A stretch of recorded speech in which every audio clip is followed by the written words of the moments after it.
शेवट कुस्ती पकडल्यानंतर ते कुस्ती मैदानात ते पैलवान सगळे आले, व्यवस्थित आले. ते त्यांना कुस्तीला हे दिलं, खेळण्याकरता आदेश दिले. कुस्ती सुरू झाली. कुस्ती चांगली झाली. हा त्यातला महत्वाचा मुद्दा आहे. कुस्ती वेगळी वाकडी झालेली नाही, काही नाही, काही नाही, तक्रार नाही.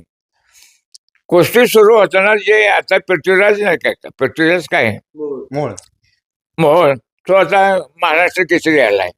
तो पहिल्या वर्षात चढ करून होता बरोबर आणि त्याला मार्क मिळालेले होते बरोबर याला. कारण आम्हाला इथनं कळतंय ना, ह्याला मार्क मिळाले, हे 2 मिळाले, 3.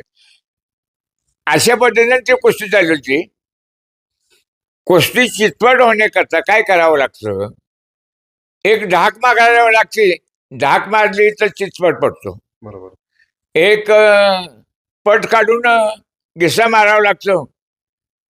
हे 2-3 डाव आहेत चित होण्याचे, म्हणजे फिक्स ते डाव नव्हता त्याचा, ह्याचा डाव. त्याने खाली घालून हात वर काढला असा बरोबर आणि मागं पाय अडकावला होता. हात करून असं झाला होता. थोडा राहिला होता ह्या हाताचा, बरोबर राहिला होता.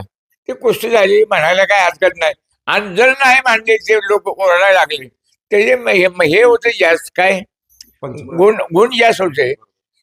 जे कुस्ती त्यांनी नाही धरली तर त्या गुन्हा मी बाजू धरून बोलतो असं नाही. मी तर ती कुस्ती सुद्धा होईल.